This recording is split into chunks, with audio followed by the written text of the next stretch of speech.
Mana kamano nyako Ramogi ajuanga no kanyo ka en dakika manyalo romo 23 kende stok sa adeka mar okinyi makoro mano nyiso ni wadonjo e chenro mar mbaka oromo. Chenro mabende chakore sani nyakango mol kanyo sa 6 mar odiochieng'. To kaka pile ka wachako chenro mar mbaka oromo, wakungo wamiwe chal mar fwambo. Chal mar fwambo gin weche mabende timore e alwora mag counties magwa. Weche mabende wabiro luonu machiegni odiochieng' makawuono. Ka bende gin weche mabende reporters magwa ogoyo tache kor gwenge mapacho kae giluonu weche makuku ka achiel kod tiendgi ibiro yudogi e weche wa manyien duto mag odiochieng' makawuono.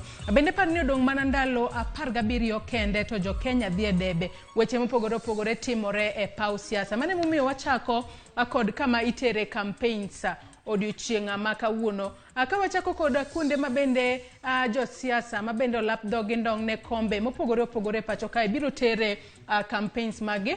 Wachako kod campaigns mag Azimio la Umoja One Kenya Coalition. Ogai mar Azimio la Umoja One Kenya Coalition mano Raila Odinga kawuono biro tero campaigns mage mano e gwenge mag Imbo mar Kenya. Ka bende obiro dhi e gwenge go mag obiro bedo kanyo Trans Nzoia, obiro tero kisera mare mar Ombulu mano Kitale Stadium, obiro bedo Naitiriri, Kimilili, Kandui, Naitiri, Kimilili, Kandui duto mabende yudore e gwenge go mag Imbo mar Kenya. Mana kaka asenyisi no donga mana ndalo 17 kende to wadhi e debe. Mano thuolo matin ahinya jo siasa owuok oko mar sero ombulu kowuok kuom jopiny mar mondo mi jopiny ong'ad bura ni gibiro gocho ne ng'ato ma ok gibi gocho ne. To kopogore kod kama Raila Odinga tere campaigns mar odiochieng' makawuono, mano jalup ne Martha Karua. Ka wang'iyo kuma Martha Karua biro dhie kawuono, nyako Ramogi ajuang' kawuono Martha Karua ma en jalup Raila Odinga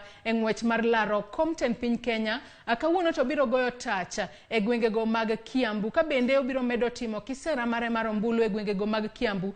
Gwenge mag Kiambu nitiere masawa mar piny Kenya. Ka bende kaka wang'eyo masawa mar piny Kenya nitiere kod kwan ombulu mathoth. Mane momiyo gin bende kata Martha Karua biro bedo kuro mar mondo mi omed wuoyo kod jodaka mabende nitiere e masawa mar piny Kenya mondo gibi gilutnegi ombulu mano e yiero maduong' mar dwe mar 8 higani. Kopogore kod mano to we wang'iane ni to jo Kenya Kwanza kawuono biro tero campaigns magi kanye.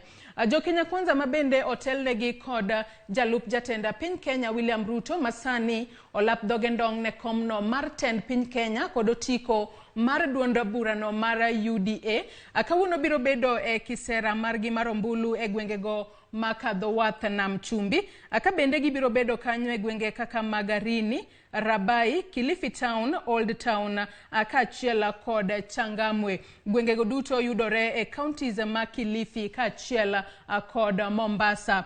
Mane kuma kawuono jo Kenya Kwanza. Wawere kod weche arita e pacho kae mano Dr. Fred Matiang'i, jagoro mongirore e migao onogo mano Karanja Kibicho, Susan Mochache. Odiochieng' makawuono gibiro sidho projects mopogore mag dongruok mano e skunde nyiri matombe mabende yudore e county ma Nyamira. Wantiere kod jofwambo magwa kono weche makamago. Wabiro ng'isi ni gin projects kaka mage kata chenro kaka mage mag dongruok mabende gibiro yawo odiochieng' makawuono kata gibiro sidho ayanga odiochieng' makawuono. Mano tipo mineno kanyo mano mar jatenda migao mar arita e pacho kae Dr. Fred Matiang'i ka bende obiro telo ne sidho projects mopogore mag dongruok e county ma Nyamira. Ka wawere kod mano we wang'iane ni weche mamoko mabende timore kawuono. Nyako Ramogi ajuang' wach mabende timore odiochieng' makawuono en ni doho mamalo odiochieng' makawuono biro chiwo ng'eto margi mano ne achije mabende itudo kod neka mar okil Willy Kimani kaachiel kod client mare.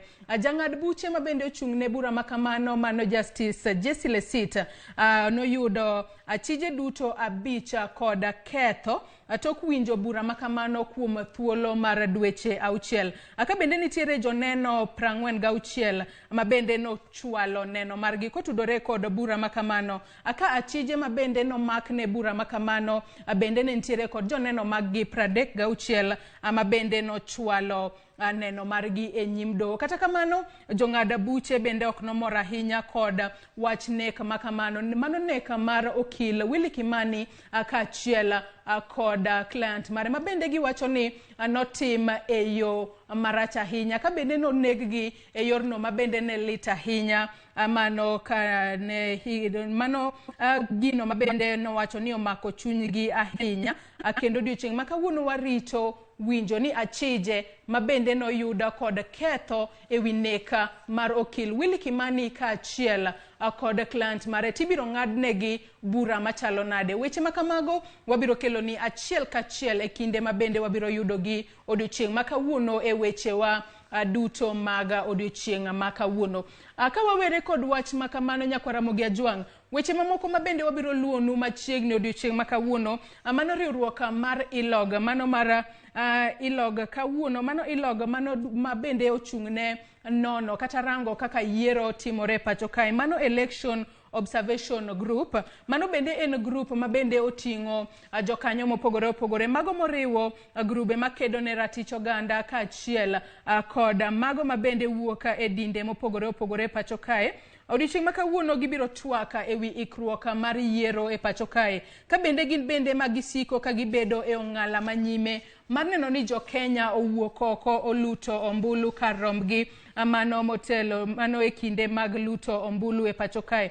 Ka bende kawuono gibiro loso kod ute fwambo mar chiwo chal mar ikruok ne luto ombulu mano ma bende ibiro lut kanyo kochopo tarik 9 dwe mar 8 higani. Wach makamano bende waluonu machiegni nyakwara Ramogi Ajwang', kendo ibiro yudogi achiel kachiel e wechewa duto manyien mag odiochieng' ma kawuono. To ka wawere kod weche ma bende atimore e kor gweng', podi wadhi mbele kod winjo weche matimore e kor gwenge ma pacho ka.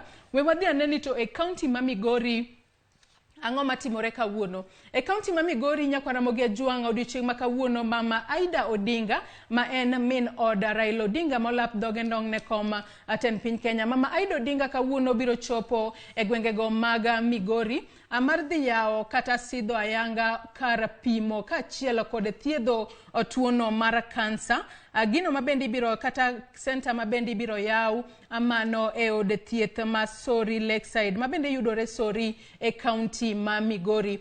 Chenro makamano ibiro lunwa kanyo machiegni kod jafwambo marwa ma Migori mano Jo Juma. Ka bende obiro ng'iswa ni center makamano oger kod omenda maromo nade, to obiro konyo ponono jotuo maromo nade ma odak kod kansa mano e kaunti ma Migori. Weche makamago gin mana weche ma bende wanyalo wacho ni sirikal mar loch gwenge temo tiyo godo matek mar neno kata bero sekta mar thieth ahinya ahinya to e counties magwa, kalure ni sekta no mar thieth nosewe e lwet sirikal mar loch gwenge pacho kae. Chenro makamano bende wabiro luonu machiegni, mano mar yawo center mar thiedho kaachiel kod pimo tuono mar kansa ama bende ibiro yaw e od thieth ma Sori Lakeside mano e kaunti ma Migori. To ka wawuok e kaunti ma Migori, we wadhi aneni to e kaunti ma Kisumu to ang'o matimore kawuono. Nyakwara Ramogi Ajwang' e kaunti ma Kisumu kawuono, apisas mawuok e riwruoge mopogore opogore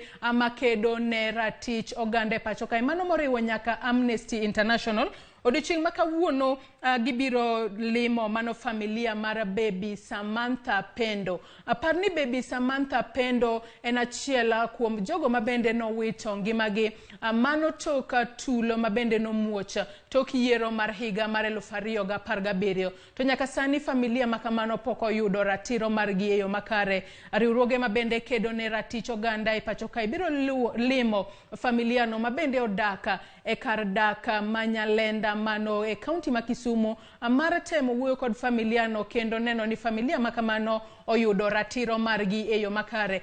Bende kinde ma gibiro bedo ka gilimo familia no, bende gibiro temo mar neno ni jo Kenya obedo kod kwe ahinya ahinya to sani ma bende wachomo yiero. To in kaka japiny ne ni e yiero ma higa ni kwe obedo, kwe chakore kodi in kaka japiny, neni inyayo kwe ahinya ahinya to motelo ne yiero maduong'. Kalure ni onge ja Kenya mora mora mantiere kod gombo mar neno gigo mabende notimore tok yiero. Kwanyalo paro gigo manotimore yiero mar higa mar 2007 kaachiel kod higa mar 2017. Gin gigo mabende nokelo lit kaachiel kod kuyo ahinya e pacho kae, weche mabende ok dwa gomba mar neno kendo e pacho kae. Kopogore kod mano, kapod wantiere e kaunti ma Kisumu, wach machielo mabende pod timore e kaunti ma Kisumu.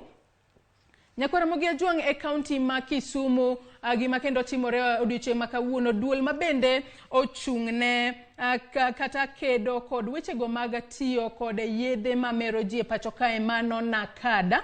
Odiochieng' ma kawuono ka gitudore kod migaono mar arita e pacho kae, gibiro bago romo kod rawere e kaunti ma Kisumu, romo mabende biro bag e alap mar skunda primary mano ma Victoria mayudore e kaunti ma Kisumu. Romo makamano igeno ni biro kelo kanyakla rawere manyalo romo 500 mabende biro romo kacha ka bende duolno mad kedo kod yedhe mamero ji e pacho kae NACADA biro mana bedo pinyo kod rowere mar mondo gitieggi kik giti kod yedhe mamero ji ahinya ahinya to e kindegi mag dhi e yiero.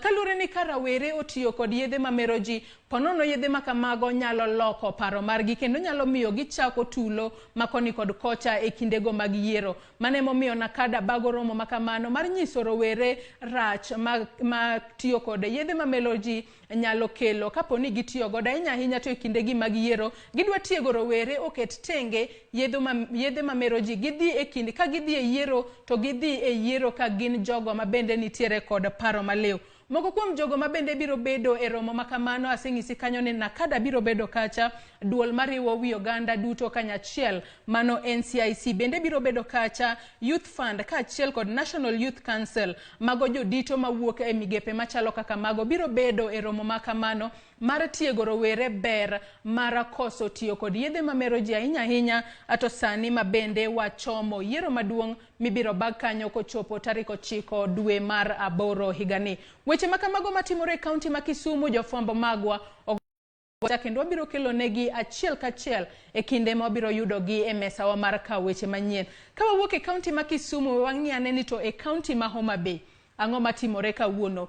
E kaunti ma Homa Bay, Nyakwara Ramogi Ajuang oganda dini jo Salam e kaunti ma Homa Bay odiochieng' ma kawuono gibiro bago wuoth mar kwe ka gilando injili mar kwe ahinya ahinya to sani mabende wachomo yiero. Gin bende gidwa mana neno ni piny Kenya obedo kod kwe mano motelo ne yiero mar dwe mar 8 higani. Weche makamago bende kata wuoth makamano biro chakore mano Kindu Bay Town, kendo jofwambo magwa biro luwogi mos mos e kinde magibago wuoth mar kwe mano e boma ma Kindu odiochieng' ma kawuono mar puonjo jopiny ber mar nyayo kwe ahinya ahinya to sani mabende piny Kenya dhi e yiero. Ka wawuok e kaunti ma Homa Bay e kaunti ma Siaya, Nyakwara Ramogi Ajuang nono ni ang'o mane nyalo miyo japuonj goyo japuonjre marach ahinya. Nen wach mamako chuny ahinya. Ok en gima rach mar chwado nyathi ka ponono timo makosa, to nego bed ni inono kata in kaka japuonj kata kaka janyuol ing'iyo ni nyathini kata chwade kata igoye e yo machalo nade. Goch moko nyalo bedo goch mahinyo nyathi ma ok ber ahinya, mane momiyo wach makamano ne mako chuny ahinya kendo en wach manyaka nona. Kuku kaachiel kod tiende wabiro ng'isi kendo wabiro menyoni mana kaka ne wasesingo ni wabiro bedo wang'i kaachiel kod iti e kor gwenge ma pacho kaendi. Nyakwara Ramogi Ajuang kopogore kod mano, wach mogik mabende wanyalo ng'isi, nitiere jago moro mabende ne ochopo e pacho kae kowuok e pinyno mar London mabende ne omak e paw ndeke mano mar JKIA mabende ni lieko ni nitiere kod posters moko mag duol matayo weche mag yiero e pacho kae IEBC. Nyaka sani ler mabende donjonwa ni en duol matayo weche mag yiero e pacho ka IEBC oseyango ni jagono en jago mabende ging'eyo kata bedo ni oyude kod stamp posters go mag duol matayo weche mag yiero e pacho kae IEBC. Nyakoro Ramogi Ajuang weche go duto mabende anyisi mago weche mabende waluonu machiegno odiochieng' makawuono kuku kachiel kod tiendgi ibiro yudogi e weche wa manyiena duto mago odiochieng' makawuono mano kochakore kod weche manyien mabende ibiro kelni kanyo saa 5 mar onyango. Kau kamano Nyakoro Ramogi Ajuang yiena mar mondo mi akaw yueyo matin tok yueyo mar wanyawadwa Sharon Ong'aw abiro donjo kod twak mar ariyo e chenro mar mbaka oromo. Kik idhi mabor.